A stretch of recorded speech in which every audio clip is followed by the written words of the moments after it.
everybody, and welcome back to M.A.R.S for another nature figure review. Today we're looking at the SH Figuarts One Piece Zoro, and I gotta say, this figure, much like Luffy, does suffer from quality issues and, of course, like random decision making at this point. So, I know the elephant in the room is that there was a video posted weeks ago, probably a month ago by now, showing off how easily Zoro can fall apart when posing and things like that. Well, I'm here to tell you that it is true. It wasn't intentional. That is fact. This is really what's going to be going on with this figure. So you should brace yourself for that. Um, and one thing I'll say, if you're someone who is considering picking up this figure, just be patient with it. Again, it does have quality issues, I believe, and it does have questionable mechanics. But if you're patient with it, if you really enjoy the character, if you really enjoy the series as a whole, then this might be a good pickup for you as well. With that out of the way, let's now get into the review, starting off with the presentation. All right. Now bringing in Zoro for a closer look. For starters, I want to say the katanas here is an awesome addition, really capture the look from the manga and anime, though I will say it is a pain to put in, and I will go over that here in a second. The design, obviously, is going to be from the Onigashima arc. Sorry if I pronounced that wrong, but that's the design they're going for, and because of that, the articulation definitely is hindered when you get down to like the lower part of the body. The hair, I like the hair, how green it is. I think it turned out great. It really does look good. They made all of the correct decisions and necessary decisions to really capture that look coming from the source material, and I think they nailed it. They did a great job at it. So yeah, now with that out of the way, let's go ahead and jump into articulation, and then we'll see all of the fun accessories. But before we do that, I want to go ahead and show you how to place these katanas right here. For starters, what you're going to want to do is pull out the handles. So you can see there's one. And you want to start from the top and work your way down. And that's the same thing for when you go to put this in.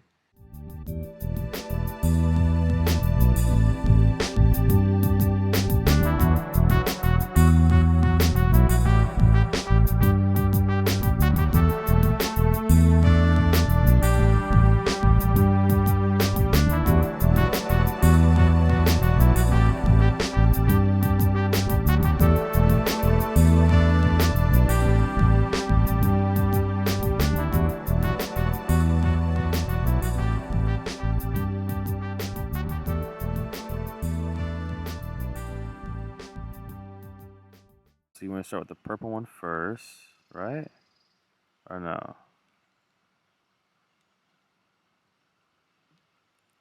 Alright, so we start with the purple one first. There we go. And then we're going to do the black one. And then the white one.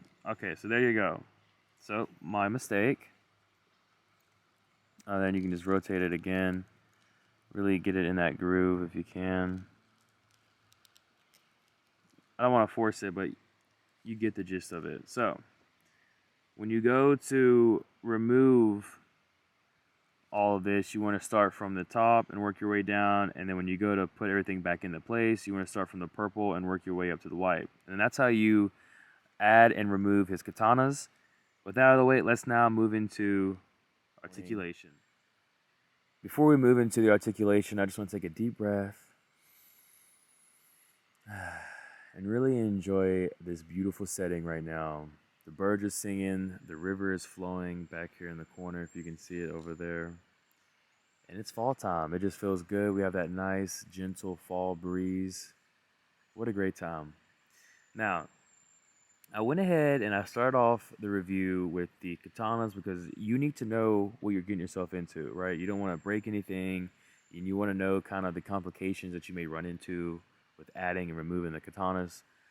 Now we're going to get into the articulation because the articulation is another touchy topic because of the quality and things like that and the decision making. So let's go ahead and jump into all of that, and then we'll get into the accessories, faceplates, and what have you. So for Zoro, he can look up this much. He can look down this much. He can lean, of course, side to side. Really awesome neck movement again, coming with Zoro, much like Luffy. Great articulation in the neck, But I will say that the head, for the most part, can easily pop off. And there's a little close up of the head, looking really sharp. The head easily pops off, which is fine with me as long as it stays. And there it goes. It's in there. Now, let's get down to the arms, because it's the arms that really have me confused here. That's your T-pose. That is your T-pose. This is as high as you're going to be able to get it without the arm coming out. Like this whole piece right here, all this piece here does is move up and down. It doesn't go back and forth, just up and down. That's it. Again, you can see how easily the arm came out. And you want to push it back in there. Alright, is it in? Nope. So you can hear it clipping into place. But the whole... Alright, there we go. So now it's back and it's on there. And this is how far the arm can run around. Or this is how far the arm can turn around. And then you got no... Oh, I'm sorry. Again, these things come out pretty easily. Alright. You've got no butterfly joints. Like this is nothing. Like not even extended or anything like how Luffy was, nothing. So I can't remember how much this figure costs. I know it was more expensive than Luffy, but the articulation is definitely suffering on this release. And it's not just here on the arms. As you can see, no butterfly joints. You can't even get into the T-pose. So let's continue. Let's get down here to the ab crunch, because the ab crunch is terrible. And as you can see, it's falling apart. And that was not intentional. I'm just going to put this over here for now. So getting into the ab crunch, he really doesn't lean back. And it's because of this soft plastic. I'm not sure if you can see it or not, but it's literally wrapping around here. So it's coming around the back of the neck and then wrapping around. And it's just one solid piece, and then you have one separate piece here. So when you go to tuck back, well, you really can't even tuck back, because and there goes the head. And you can't tuck back because the way this soft plastic is going, it's actually coming down here to the base. Now, if this was more up, slid up more, then you could probably get that, sufficient movement as far as leaning back. But nothing really. Nothing at all. Now, when you go to lean forward, you can lean forward a lot more. Okay? Leaning forward, you can do that, but leaning back, it's a no-go. And you can already see how the figure is starting to fall apart when I try to get it into different positions and show off its articulation. So let's try to get this squared off again. Okay, now when it comes down to the waist, he can twist and lean and rock and all that good stuff. So it's great. He can lean side to side as well. So you're good there. Now when it comes to the legs, you have this big hunk of soft plastic right here that's going to extremely limit the articulation of this figure. As you can see, it all just falls apart. So this is kind of this is a figure that you want to get into a pose and kind of leave it, and not do anything much with that.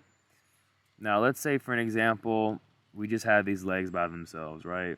But when you do the articulation, look at that, boom. The same mechanic that came with Luffy is the same here as well, where you have these prongs, and then the sockets here are slots, and then that's it. I mean, the splits are okay. And this is probably going to be the same legs they're going to use for the Netflix Zoro, which I honestly believe that is the best design for them to go with is in terms of articulation. So yeah, the legs can't even do a 90 because if you try to do a 90, they come off. All right. So that's why I wanted to cover the articulation first and get that out of the way so that you all can see. And then look here, it's like two different pieces for his pants. So of course the articulation on this figure is not going to be very good.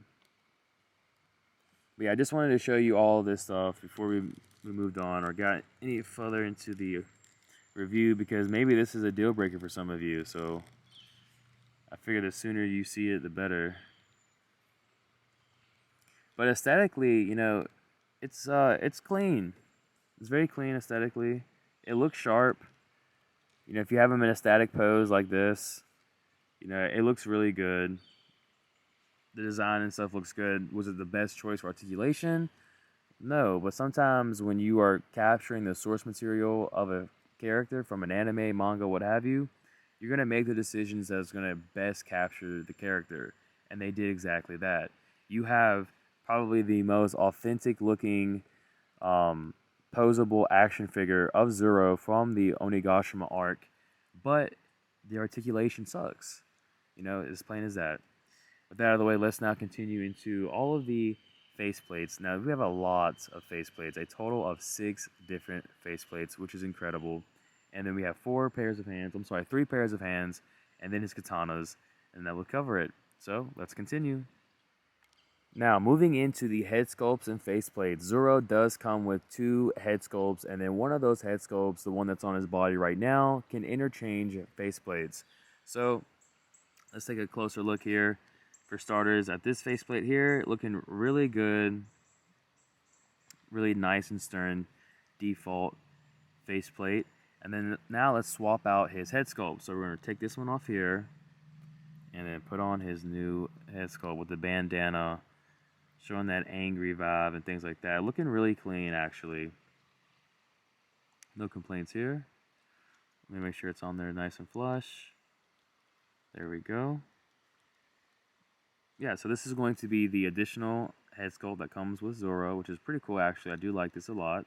So now let's check out the faceplates. Now when you go to change out the faceplates, all you need to do is remove the head sculpt. Here it is here. Pull down and out. And then we'll push in and down. Okay, and there we go there. And here we are with Zoro with his laughing faceplate. Next up, we have his angry yelling faceplate. And then lastly for Zoro, we have his shocked faceplate. But we also have an additional faceplate for another figure. Let's check it out. And then lastly for Zoro, we're going to be getting an additional Luffy faceplate. Now, every figure from Zoro up to the most recent and current pre-order will include a Luffy accessory. This creates the incentive to pick up every figure in the line, so it's brilliant marketing from Tamashii Nations, and here you have it. I do think it's funny that they're both sharing the same facial expression. I did not realize that at time of pre-ordering. Alright, now let's continue on to the hands and then the katana. Moving into the pairs of hands, Zoro is going to come with a total of 3 pairs of hands. To kick things off, we have our closed fist. Next up, we have his katana wielding hands. And then lastly, we have his open, relaxed hands. Now, one thing that I want to show you all is down here on the arm, you can see the bandana that basically correlates with this head sculpt here. Okay? So, I guess in hindsight, this explains why it's so easy to remove the arms for Zoro. You can actually take the bandana off.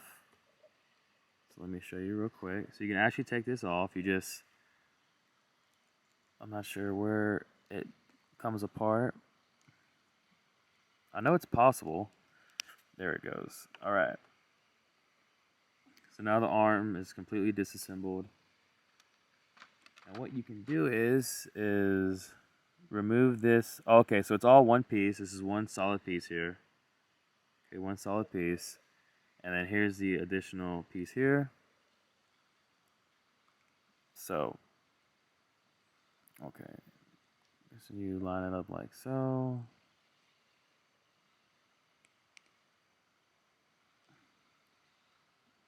Alright, I think that's it. That might be it there.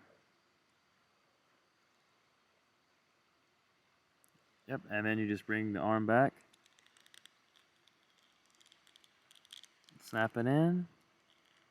Oh, hold on. I'm having a little bit of issues here. Alright, there it goes. Take off this head sculpt. Put on this one. And voila, there you go. Now with that out of the way, let's go ahead and move into the katanas. Alright, now let's bring the katanas in and take a closer look. Very nicely done here. Now I'm not sure how this reflects to the anime and manga. I know this white one's very important to Zoro. But yeah, it looks really clean. It looks really good. And I'm just glad that when I went to go remove the handles, nothing broke or anything like that. So that kind of ensures quality there. So now let's take a look at them while they're bared. First up, we have the white one here. And you can see there's like little slots there in the handles, right? So that's actually because you can do this right here.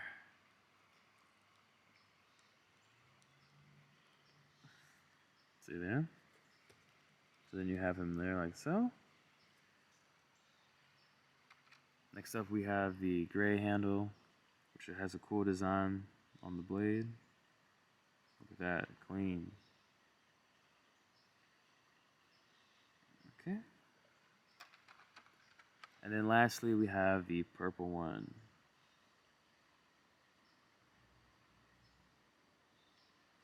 Again, looking very nice. Alright, and then that is going to cover it for Zoro. And that includes everything from the faceplate, articulation, the head sculpt, accessories, so on. Listen, this is a nice figure. So let's go ahead and jump into the conclusion. Alright, moving into the conclusion, I must say and be honest with you, this will probably be one of my last One Piece reviews because although the line is only 2 figures in, I just feel like it's not where it could be, and it's definitely not where it should be. The quality is a little bit lackluster. I do understand that they are capturing the source material very well from the animes and what have you, but I just feel like the overall limitations in the quality has been kind of a letdown for me personally. Now, obviously, for everyone who is a huge One Piece fan, go and collect the line, support the line, and they'll make all the characters we hopefully, want to see. With that out of the way, there's not much left that I can say other than, despite all of the flaws, as long as you're patient with this figure, then you will have a good time, especially if Zoro is one of your favorite characters from the show. But for me, I think, this is probably going to be one of my last ones. I'm definitely going to review 5th Gear Luffy. That's 100% going to happen. And I am going to be reviewing Shinji as well. But apart from that, that's going to be it, probably from M.A.R.S. Now, if you do want me to continue supporting this line, comment below and let me know. Oh, I forgot, I do have Yamato as well. But I'm going to tell you right now, like the soft goods that is on Yamato, or not soft goods, but the soft plastic, is quite similar to Zoro. So I'm not going to expect a lot of articulation going into that figure. So yeah, that's going to be it. Would I recommend you this figure? If you're not a fan of One Piece and you're just trying to follow the trend, then I would say no. If you are a fan of One Piece, then most definitely pick it up, support the line, and we'll see how far they go. One Piece did come out years ago from Tamashii Nation's SH Figuarts, but it wasn't as successful as it potentially could be now. They're coming out swinging. There's already like 6 or 7 figures up for pre-order and releasing, so they're definitely putting a lot of effort into this line, but I'm not sure how that is going to end. I do random subscriber shout outs, so make sure you stick around to the very end. I want to thank you personally for subscribing to Mars, coming to Mars, and watching nature, the figure reviews. It really does mean a lot, and I do acknowledge you. For all my other subscribers, again, make sure you stick around to the very end to see if you two are selected randomly. Now, go ahead and check out my Luffy review and go ahead and check out my SH Figuarts playlist because you may find a review entertaining or you may find a review of a figure that you enjoy a lot. Thank you all for watching and we will see you all next time. Peace.